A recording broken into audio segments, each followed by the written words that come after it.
Hello student, welcome to my channel. आज हम देखेंगे टू स्टेज ट्रांजिस्टर एम्पलीफायर।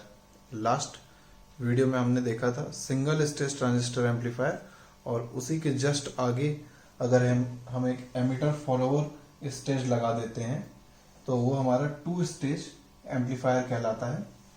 अच्छा, यहाँ पे ये बेसिकली एक ऑडियो एम्पलीफायर है, ठीक है, जहाँ पे हम दो ट्रांजिस्टर का यूज कर रहे हैं। सर्किट में अरेंजमेंट आपका कुछ ऐसा है कि इतना पोर्शन आपका सिंगल स्टेज ट्रांजिस्टर एम्पलीफायर है, और यहाँ पे अगर ये स्टेज लग जाती है तो ये टू स्टेज ट्रांजिस्टर एम्पलीफायर कहलाता है। ओके, अब ये माइक्रोफोन लगा हुआ है, इस माइक्रोफोन से इनपुट जाएगा आपका और इस स्पीकर से आपका आउटपुट एम्पलीफाइड फॉर्मेट में मिलेगा। यहाँ पे दोनों स्टेज के जो एम्पलीफायर हैं वो एम्पलीफिकेशन एक्शन को परफॉर्म करने के लिए, ऑडियो सिग्नल को बेसिकली परफॉर्म करने के लिए लगाए गए हैं, ठीक है। और ये आपकी पावर सप्लाई हो गई, ठीक है। और यहाँ पे ये इनपुट पे यहाँ पे जैसे ही आप माइक्रोफोन पे इनपुट देंगे तो ये C1 आपका क्या करेगा, AC सिग्नल को यहाँ पे इस सर्किट में एंटर करवाएगा। ओके, सिर्फ AC सिग्नल को।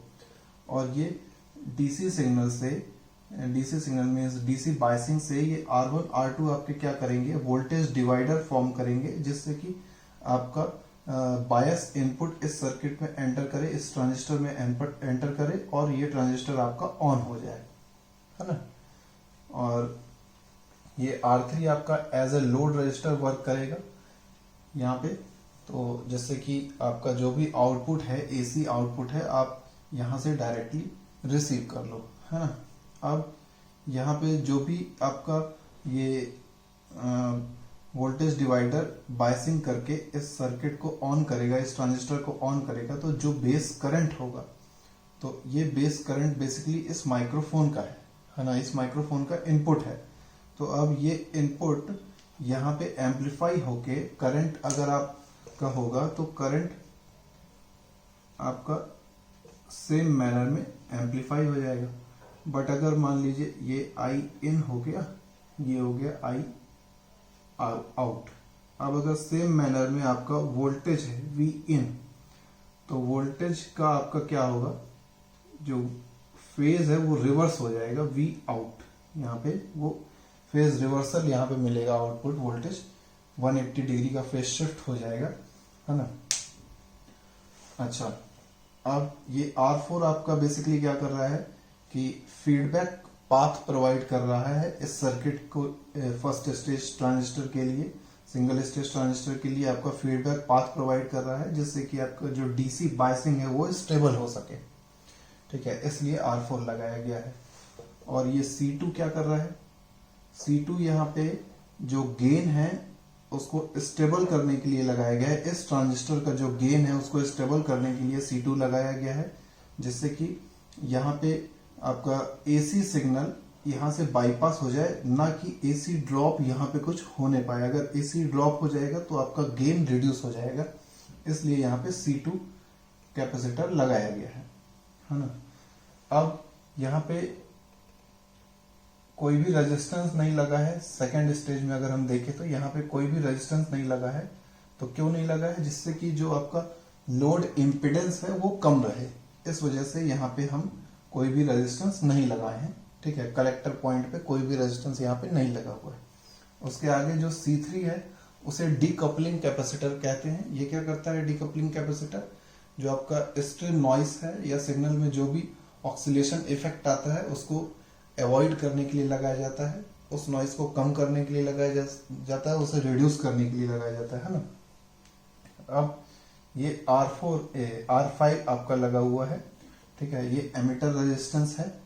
अच्छा, अब इस R5 से ही हमें आउटपुट वोल्टेज रिसीव करना है। अब यहाँ पे ये R5 आपका सेम स्विंग प्रोड्यूस कर रहा है। सेम स्विंग मतलब कि यहाँ पे अगर आप करंट इस फॉर्मेट में दे रहे हो तो आउटपुट में करंट आपको इसी फॉर्मेट में मिलेगा, ना कि वो फेज शिफ्ट होगा उसका, है ना। 180 डिग्री फेज शिफ्ट नहीं होगा। अगर वोल्टेज दे रहे हो तो वोल्टेज भी इसी फॉर्मेट में मिलेगा, ओके। और ये C4 जो लगा हुआ है वो क्या कर रहा है कि अगर सर्किट में कुछ भी DC पोर्शन है तो उसको रिमूव करके सिर्फ और सिर्फ एसी आउटपुट आपको यहाँ पे मिलेगा। तो ये सभी कंपोनेंट की वर्किंग हो गई है ना। तो इसे आपको ध्यान रखना है, एक एक कंपोनेंट की वर्किंग आपको ध्यान रखना है, ये बहुत ही इंपॉर्टेंट है। अच्छा, यहाँ पे हम मैथमेटिकल टर्म्स में बिल्कुल नहीं जा रहे, केवल थ्योरेटिकली ही इसे समझ रहे हैं है ना, क्योंकि वो थोड़ा सा कॉम्प्लेक्स हो जाएगा और अभी उसमें हम नहीं जा रहे हैं। तो सारे कंपोनेंट की वर्किंग मैंने बता दिया, इसे ध्यान रखना है। अच्छा, इसकी जो वर्किंग है वो थ्योरी फॉर्म में एक बार देख भी लेते हैं, मैं एक एक करके सबको डिस्कस कर लेता हूँ। ओके स्टूडेंट, तो ये आपका फर्स्ट स्टेज का जो वर्किंग मैंने अभी बताया, तो उसको मीन्स फर्स्ट स्टेज के हर एक कंपोनेंट के बारे में ये डिस्क्रिप्शन है कि कौन सा कंपोनेंट का क्या वर्क है। तो जैसे कि अभी मैंने बताया कि R1 R2 क्या कर रहे हैं, आपके वोल्टेज डिवाइडर फॉर्म कर रहे हैं, ठीक है, जिससे कि ट्रांजिस्टर को ये बायस वोल्टेज प्रोवाइड कर सके और अपना ट्रांजिस्टर ऑन हो सके। ओके, फिर नेक्स्ट जो R3 लगा हुआ है, मीन्स कलेक्टर रेजिस्टेंस की बात हो रही है, तो वो as a load resistor work कर रहा है कि जिससे कि जो भी इनपुट सिग्नल जाए तो वो एम्पलीफाई होके हमें R3 में मिले।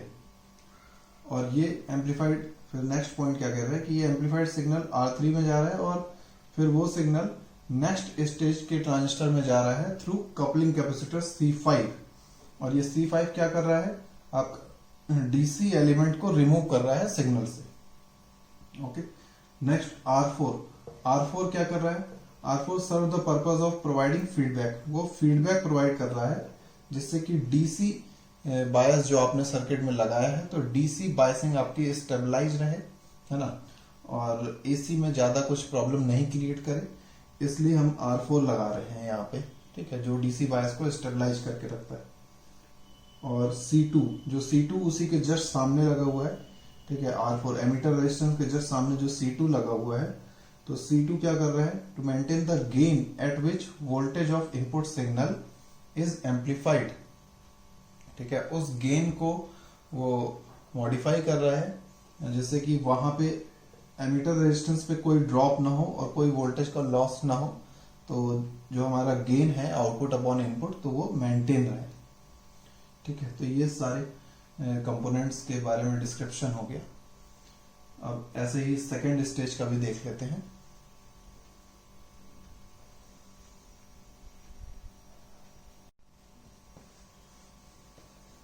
ओके स्टूडेंट, तो ये है सेकेंड स्टेज पे जो कंपोनेंट लगे हुए हैं उनका डिस्क्रिप्शन। यहाँ पे क्या बोल रहा है कि this stage is used to amplify the current of the audio signal and configured as an emitter follower stage. जो सेकेंड स्टेज है उसको एमिटर फॉलोवर स्टेज की तरह हमने मीन्स कॉन्फ़िगर किया है ना, और जो आपका ऑडियो सिग्नल है या करंट सिग्नल है तो उसको एम्पलीफाई करेंगे इस स्टेज में, ठीक है। यहाँ पे जो एमिटर फॉलोवर इसलिए बोल रहे हैं कि एमिटर रेजिस्टेंस आपका यहाँ पे लगा हुआ है और आपका कलेक्टर रेजिस्टेंस प्रेजेंट नहीं है, ठीक है, इस स्टेज में। और नेक्स्ट पॉइंट क्या बोल रहा है, the load resistor is omitted here to decrease the output impedance. जो आउटपुट इम्पिडेंस है, आउटपुट का मीन्स जो लोड है, तो उसको डिक्रीज करने के लिए यहाँ पे हमने कलेक्टर रेजिस्टेंस को हटा दिया है। And amplify the current of the signal, and to amplify the current of signal means जो भी इनपुट सिग्नल आ रहा है, करंट सिग्नल आ रहा है, उसको एम्पलीफाई करने के लिए हमने ये लोड रजिस्टर को रिमूव कर दिया है यहाँ पे। Next, register R5 goes into same swing equivalent to the signal from output of first stage। जो R5 आपका लगा हुआ है तो वो सेम स्विंग प्रोड्यूस करेगा, मीन्स सेम स्विंग ऐसा कि जैसे कि हमको फर्स्ट स्टेज में हम इनपुट दे रहे थे, अगर ऐसा तो आउटपुट वोल्टेज हमें इस फॉर्मेट में मिल रहा था। अब ये आउटपुट वोल्टेज अगर सेकेंड स्टेज में जा रहा है तो R5 में हमें सेम स्विंग में मिलेगा आउटपुट वोल्टेज, ना कि इन्वर्ट होके, ये कहने का मतलब है ना। फिर जो C3 आपका है, जो C3 सबसे ऊपर पे लगा हुआ था, C3 को हम बोलेंगे डिकपलिंग कैपेसिटर, कपलिंग नहीं है, ये डीकपलिंग कैपेसिटर है, जो कि आपको नॉइस को रिमूव करने के लिए लगाया गया है। जो स्ट्रे नॉइस वगैरह होती है उनको रिमूव करने के लिए, उससे अवॉइड करने के लिए लगाया गया है ना। फिर नेक्स्ट क्या बोल रहे, the final output signal will be both current end voltage amplified and can drive the speaker directly. जो फाइनल आउटपुट वोल्टेज है करंट और वोल्टेज के फॉर्मेट में जो भी है, तो वो एम्पलीफाइड रहेगा आपका, और स्पीकर को डायरेक्टली वो रन कर सकता है, ड्राइव कर सकता है, और capable of producing loud and clear sound from it. ठीक है, और वो स्पीकर आपका लाउड होगा और क्लियर साउंड उससे आएगी, क्योंकि आपका सिग्नल जो है करंट के फॉर्मेट में और वोल्टेज के फॉर्मेट में दोनों में वो एम्पलीफाई हो चुका है।